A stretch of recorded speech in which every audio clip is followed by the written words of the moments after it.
Hey everyone, it's Frank21full, coming at you with my ideas of what a new Captain Toad game could be like. The original game was originally released for the Wii U back in 2014 as a spin-off game based on the Captain Toad minigames in Super Mario 3D World, which was re-released for the 3DS and Switch in 2018. The Switch version recently received an update that added in a two-player mode that allowed you to play as two Toads, in addition to the two-player mode that was heavily criticised for making the game way too easy and was unengaging for the second player. It also got a new DLC pack in early 2019, which is highly surprising that the developer would still support a single-player game 5 years after its release. All of which leads me to believe that a sequel is incredibly likely to occur. So I hope you all enjoy this pitch of what I think the new Captain Toad game could be like. Now I know that Mario games are not known for their emotionally compelling and in-depth narratives, but a big complaint with the first Captain Toad was how lazy the narrative was, even by Mario game standards. Now I'm not saying the plot has to be on God of War 2018's level, but I think it should be better than just Toadette and Toad getting kidnapped multiple times by Wingo, and even the cutscenes are simply repeated with different backgrounds and character models. My idea for this game's plot will focus on the Toad Brigade setting some challenges for Captain Toad to complete in order to retain his status as leader, because let's face it, Captain Toad was a really useless leader in Super Mario Galaxy 1 and 2.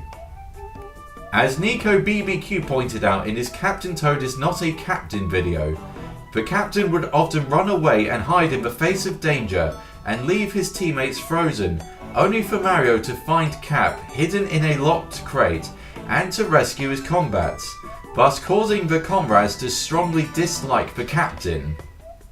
The challenges would start off light-hearted, such as collecting stars from the harmless Koopa Trooper locations. However, as the game progresses, Toad would have to face off against more threatening characters that we saw in Treasure Tracker, such as the Shy Guy, the Flaptors, and Bullet Bill in order to rescue his crew. And by the end of the game, the Toad Brigade would have gained their trust back in him.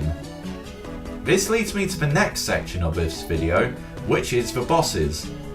The biggest criticism that many had of this game, including myself, is that there were only two bosses in the entire game that included Wingo and Drugagon, with slight variations to each encounter. To address this issue, there should be a greater variety of bosses to fight against, some of which you would not expect, like Mario, Bowser, and the rabbits from Odyssey. My idea for the Mario boss would feature Mario jumping across different platforms while Captain Toad is riding the turnip minecart, to which Toad would need to hit Mario enough times before he becomes tired, and then you inflict damage to Mario by pulling a lever underneath the platform to open a pool of lava.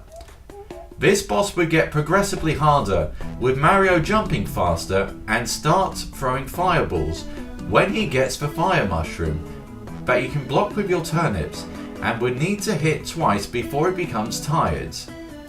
The Bowser fight would be similar to the ones in Super Mario 3D Land, where you have to stand on the button that will make the platform Bowser is standing on disappear, resulting in his death. But how you would get there is going to incorporate elements from the lava levels found in the first Captain Toad game, such as movable platforms and Bullet Bill.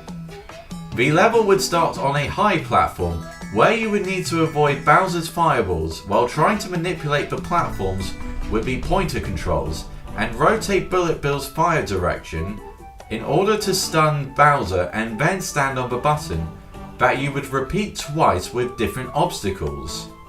My final idea for a boss fight would be Nabbit. However, the goal of these bosses would not be to defeat him, it would instead be trying to catch him. Some of the ideas I have of how this boss would play out consist of a maze where you would have to try and surround him using multiple toads created through the Double Cherry, find him in boo houses, or run as fast as possible with the help of a dash panel, and maybe a few where you have to run from Shadow Toad at the same time.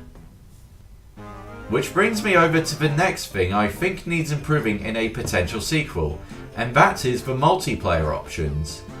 Although Treasure Tracker has multiplayer where you can either play as Toad and the Pointer, or Toad and the Purple Toad, I do not think either of these modes added that much to the game, considering that you can finish the game by yourself without the aid of friends, and that the Pointer co-op mode was not fun for the second player. What I'm proposing would be a set of levels where playing with 2 players is the only way you can finish them, similar to the co-op mode in Portal 2.